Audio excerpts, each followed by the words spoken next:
Hey, this is BAO Breaks Down, and I'm going to show you the arrangement for Perpetual Heartbreak, the song. Let's go. Guys, give me feedback, alright? I'm just making these, and I don't know if they're good or not. So, let's talk about the arrangement. Before I do that, I want to show you a reminder of what the original sounded like. Light another one and blow it up. So initially when I played this demo, it was just this harpsichord type of sound, and that was the way that I got the idea down, quote unquote, on paper.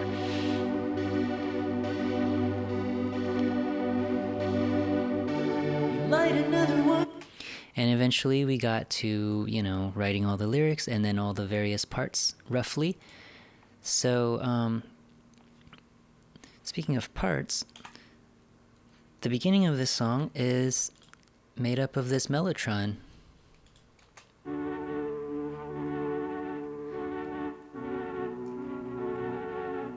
And the mellotron basically is this cool machine that simulates they basically record like a string section onto a bunch of reel-to-reel tapes, and then they you use like a keyboard to play a bunch of various tapes of various loops of strings. I think what I used was half string and half flute, which gives it that weird sound. But what gives it the character that it has is this plugin made by Waves called called Cassette, and that adds that melted sound to it. Before, very smooth. After, so you can hear that it's like it gets all shaky and fragile and damaged sounding. So that's the initial mellotron, and I did that to kind of ease you into the song and also create this like looping background as if the story in the song is like a memory. Second part that comes in is this soft piano. I don't know why it's called a nylon synth piano, but I think that's straight out of Logic's.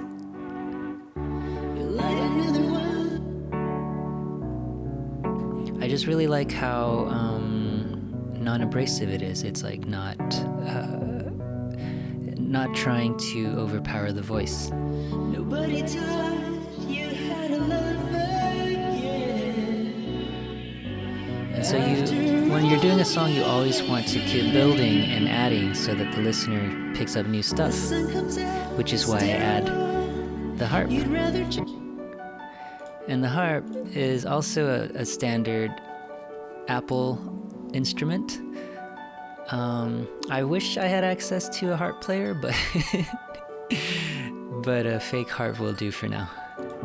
She never loved you like so you'll see this lo-fi bridge thing.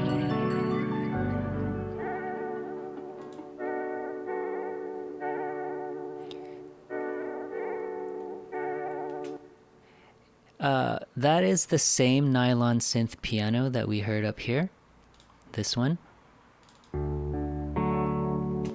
But it's really damaged. It's got that cassette plug-in on it. And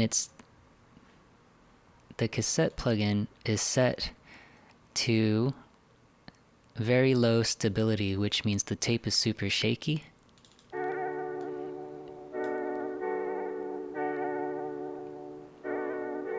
So high stability would sound normal, like this. But I wanted like this really effed up kind of sound, so pulled that way down, along with some other adjustments that made this sound super fragile, super fragilistic, and really ruined. So that nylon piano is coupled with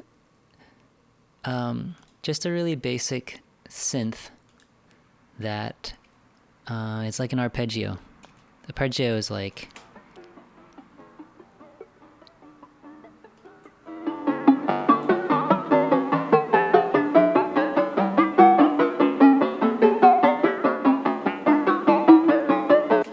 so yeah, you heard how screwed up that sounds. That's also a melted cassette plugin. So coupled together, and you'll see that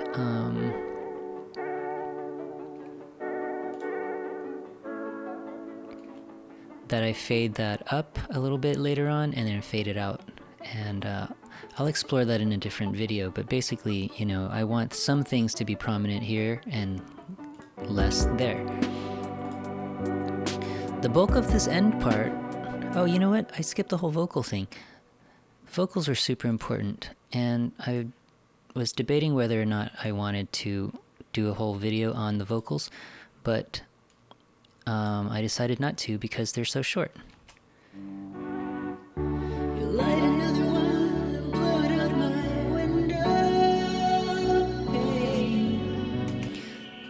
The thing about the vocals is that long reverb at the end. So I say pain and it keeps lasting for a long time. It has a long reverb, and then that reverb has a weird like flanger effect on it that basically you know, makes it sound distorted and like it's flying off into space. And that image of somebody blowing smoke out the window and, you know, the smoke becoming dispersed in the air and mixing with it, that's kind of what that reverb is. So I'll let you hear it again. You light another one, blow it out my window, hey. So there's all these little details of, you say pain, as if pain was the smoke that you blew out, right? And then the smoke dissipates and melts into this cool wavy pattern. So that's exactly the effect that I wanted with adding those effects to the voice. You'll see there's 2 layers of voice. I usually overdub my voice several times on these tracks. However, for this one, they're exactly the same. They're not 2 different versions or two different takes. They're the exact same thing. And that is because there's a regular voice. You light another one and blew it out my window, hey. And then there's this one where I used an equalizer to only keep the bright part of it. You light another one and blew it out my window, hey. And together it created this like cool John Lennon type of effect that almost sound like the voice is phasing. You light another one and blew it out my window, hey. It's what you feeling now. So there's 2 voices, a regular voice, the bright voice. They have different effects on them, and together it makes all of that complexity. I did that because there's long pauses in between each of the lines, and I wanted those to be like contemplative. Is that a word? What you feeling now? See, long pause, you get the echo, you get the weird melty stuff. Like, you have time to stew on every single line, and that's why I did those effects. So let's move on to the end. Wow, this video is already 9 minutes. Shoot.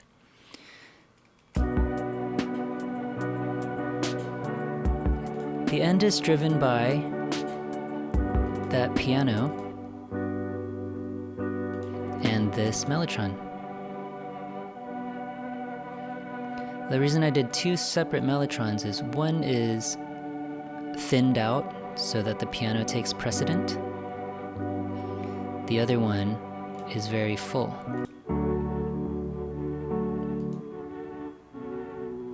But it's softer here. So anyway, once I wrote the basis of this end part, then everything else was kind of ornamental. However, the strings and the brass become the stars of the show later on.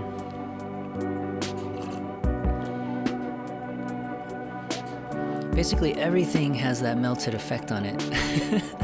I just went ham with the melted cassette.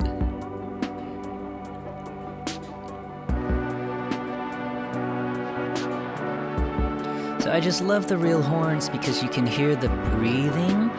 You can hear like the abrasive crackling when somebody blows really hard on a horn. And in between, like, you just hear all of these elements that you didn't get with the artificial horns.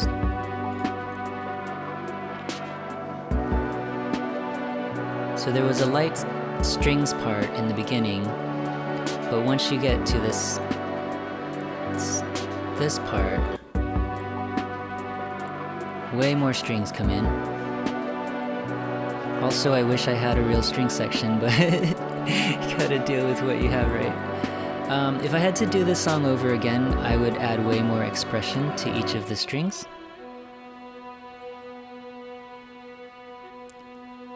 You see how that one note goes, just flat all the way through?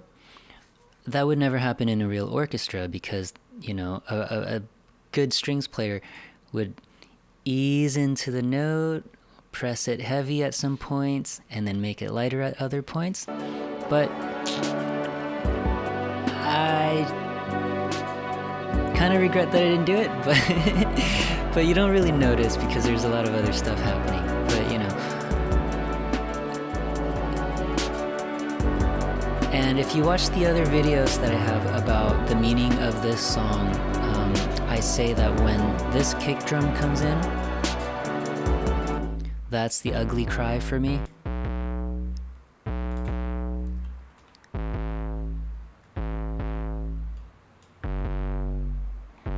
And the initially when I put this in, it had a lot of low end, so it was like rumbling the entire apartment. And I realized I didn't need that. I just needed that growl. So I added a few effects and EQ'd that out. And that kick drum is coupled with this hi-hat.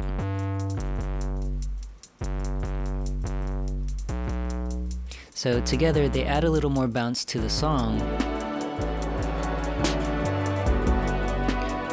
but it feels like a climax of emotion, which is what I was going for there. And that is Perpetual Heartbreak's arrangement. You know, at the end, there's this little harp part.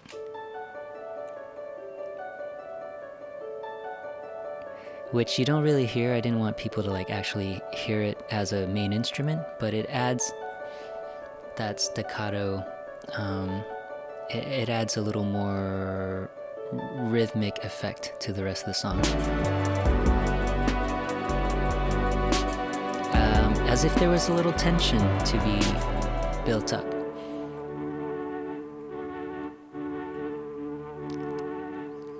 So that's the arrangement for Perpetual Heartbreak.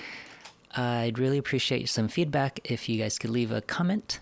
And if you haven't subscribed to the channel, it'd be awesome if you did right now, or visit my website and check out my other music and merchandise and all that stuff. It's bao.com.